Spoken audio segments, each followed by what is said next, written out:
Menurut laporan, ditemukan 2 ekor ular masuk ke pemukiman warga. Kali ini Desa Cibadak, Kabupaten Sukabumi menjadi tujuan saya. Terletak di antara perkebunan, tak heran warga seringkali mendapat ancaman hewan liar.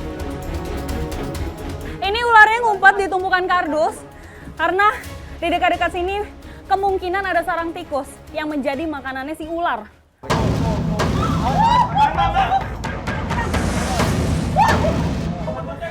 Ini kita belum tahu ularnya itu ular apa, tapi ciri-cirinya itu warnanya hitam dan juga panjang.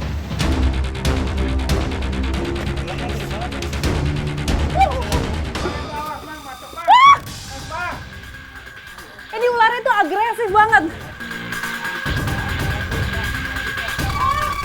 Langkah yang harus dilakukan pertama adalah berusaha mengeluarkan ular dari dalam rumah.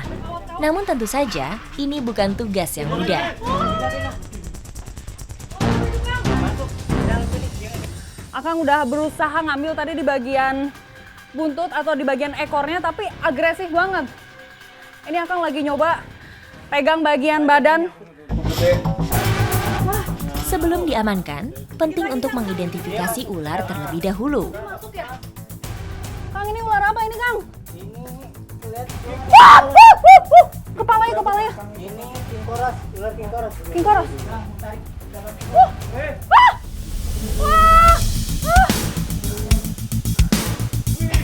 Ular berhasil dikeluarkan dari rumah. Namun reptil melata ini bergerak begitu agresif sehingga sulit untuk ditangkap. Secara bentuk dia mirip sekali dengan king cobra karena warnanya yang hitam dan juga besar. Tapi ternyata ini adalah king koros. Memang kalau kepalanya king cobra itu bisa pipih, kalau ini hanya gembung aja di bagian ujung kepalanya nih. Wah, dia nyerang, Kang!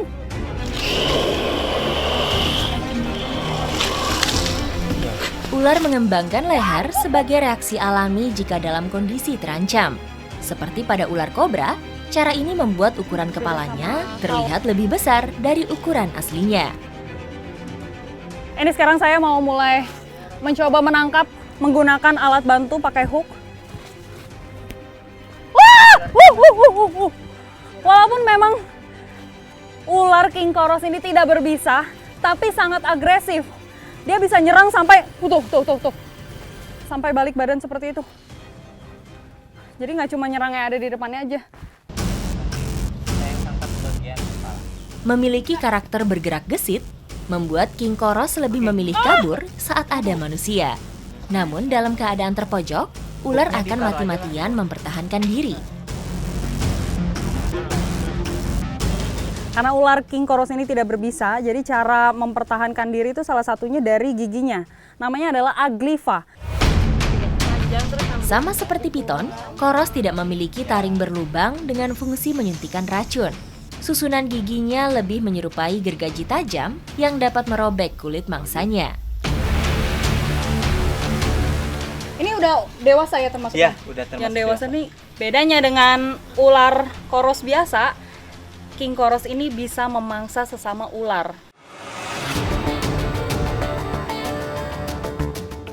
Meski termasuk ke dalam rumpun yang sama, king koros dibedakan dari ukurannya yang jauh lebih besar daripada koros. Sambil diamankan kita mau cari satu ular lagi. Kami kembali menyisir sekitaran rumah untuk mencari ular kedua. Salah satu rumahnya ular itu di tempat yang lembab dan ditumpuk-tumpukan kayu seperti ini. Oh, itu sebelah sana. Gimana?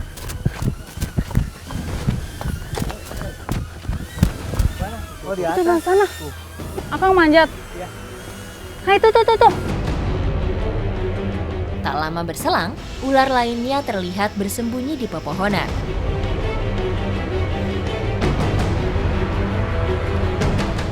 Jadi kenapa dia ada di atas pohon, kemungkinan besar sedang berjemur. Hati-hati, Kang. Berbeda dengan kebanyakan ular lainnya, koros lebih aktif di siang hari.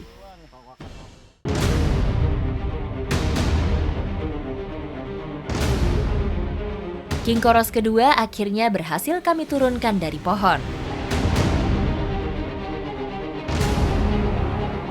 Kalau secara ukuran tidak sebesar yang tadi.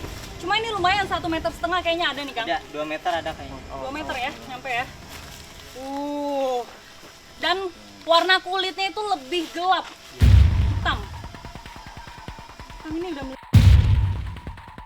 Warna gelap dari King Koros ini membantunya berkamuflase di antara dedaunan dan tempat teduh.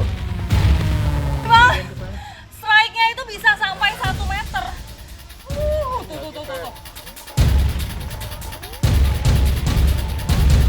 Meski tidak berbisa, kami tetap harus memperhatikan jarak aman dari gigitannya.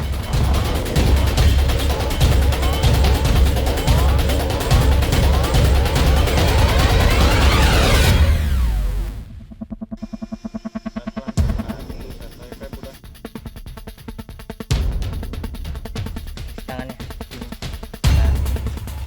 Kenapa ditemukan 2 spesies ular King Koros ini di tempat yang sama? Padahal King Koros merupakan hewan teritorial.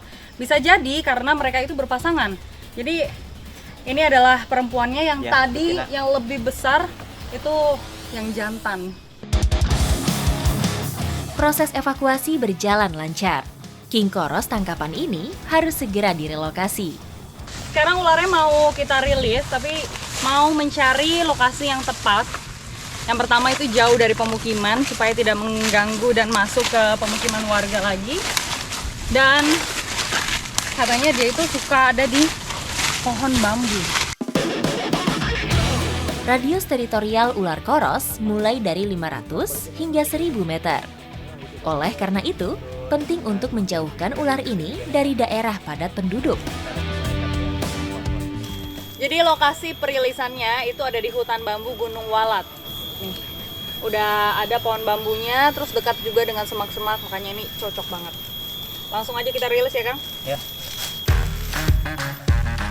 Hutan bambu menyediakan mangsa yang beragam bagi King Koros.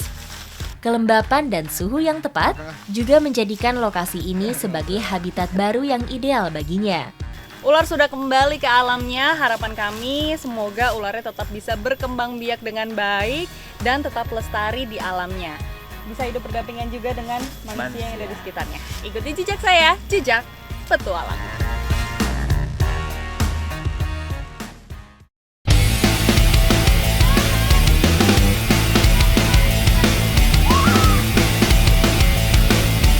Selain Danau Sanghyang Lelet yang eksotis, aliran hulu Sungai Citarum juga menjadi spot yang tak kalah indah dan menantang. Jadi memang kita sudah menemukan titik yang paling pas. Di situ ada air terjun dan di atas sana ada batu. Jadi bisa dipastikan di bawah ini benar-benar dalam. Sehingga ketika tadi kita loncat, itu posisinya aman ke bawah jadi nggak akan mentok kakinya.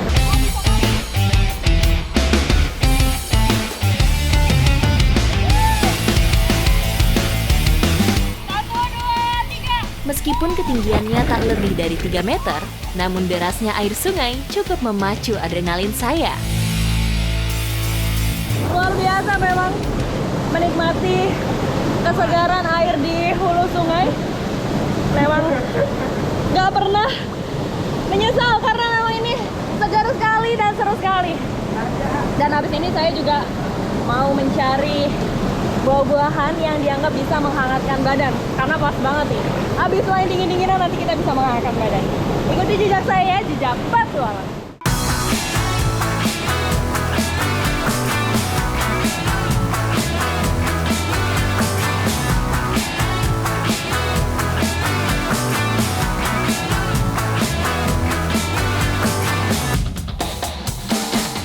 Tak hanya lokasi pohonnya yang sulit dijangkau, pohon buah tanggulun juga besar dan dipenuhi dengan duri. Jadi memang sebelum mulai manjat ini harus dibersihin dulu di bagian sisi-sisinya, dan tuh di batang-batangnya juga kelihatan banyak banget durinya. Jadi benar-benar harus dibersihin karena bahaya. Durinya tebel-tebel.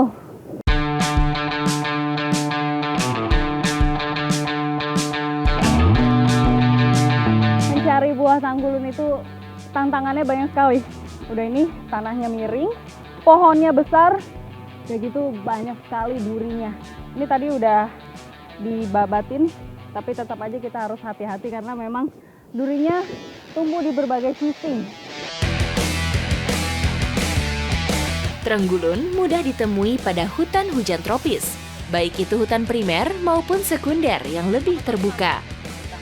Pohon buah tanggulun biasanya tumbuh di dataran rendah, antara 35 hingga 250 meter di atas permukaan laut. Memang membutuhkan tenaga yang ekstra karena pohon ini itu sudah berusia 15 tahun kurang lebih yang bisa memiliki, yang udah bisa berbuah seperti ini. Saat masih muda, batang tanaman ini akan ditumbuhi banyak duri tajam. Seiring bertambahnya umur, durinya akan tanggal dan batangnya cenderung bersisik. Ini nih, buah tanggulun. Di sini terlihat beberapa dan warnanya juga macam-macam. Ada yang udah merah, terus ini hijau, dan ada yang udah kehitaman. Tapi memang yang matang itu yang warnanya udah kehitaman, yang udah gelap.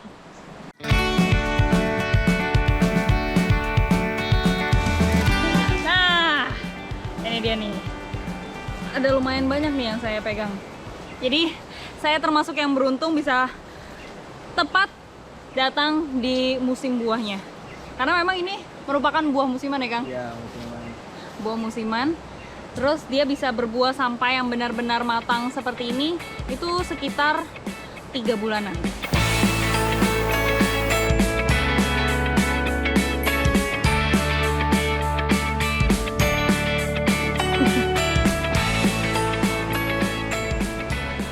Cobain langsung dari pohonnya.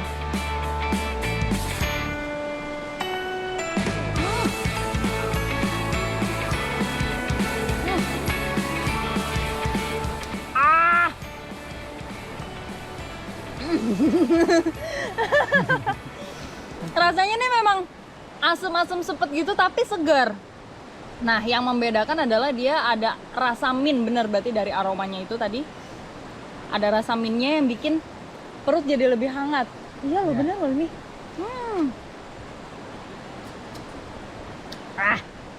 Kita harus lebih terbiasa sama rasanya nih.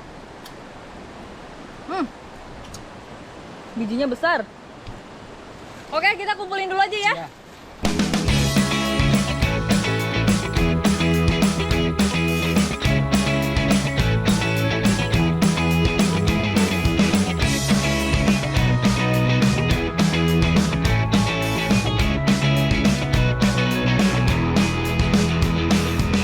Sebelum mau kita makan, ini dicuci dulu supaya lebih bersih dan dipotek nih satu-satu kayak gini. Sambil disortir. Nih, kalau yang hijau ini kita biarkan saja yang dimakan yang warnanya lebih gelap. Rasa manis sedikit masam membuat tenggorokan terasa sedikit gatal, namun semeriwing saat menelannya. Tanggulun bukan sembarang buah untuk cemilan saja, tapi masyarakat dahulu memanfaatkan khasiat buah ini sebagai obat tradisional. Selain kaya antioksidan, buah tanggulun juga dipercaya bisa menyembuhkan batuk, radang, dan diare. Habis main air, manjat-manjat pohon, tapi semua jadi terasa lebih enak lagi karena udah nyobain ini nih. Buah apa tadi? Buah tanggulun. Tanggulun, emang agak susah itu ejaannya. Tanggulun. Dari rasa asam-asam segar jadi semangat lagi. Berarti ini vitaminnya banyak ya? Ya. Cuma dia itu emang agak lengket nih, di tangan berasa lengketnya. Oke, habisin yang banyak. Habis ini kita pulang ya. Ikuti jejak saya, jejak petualang.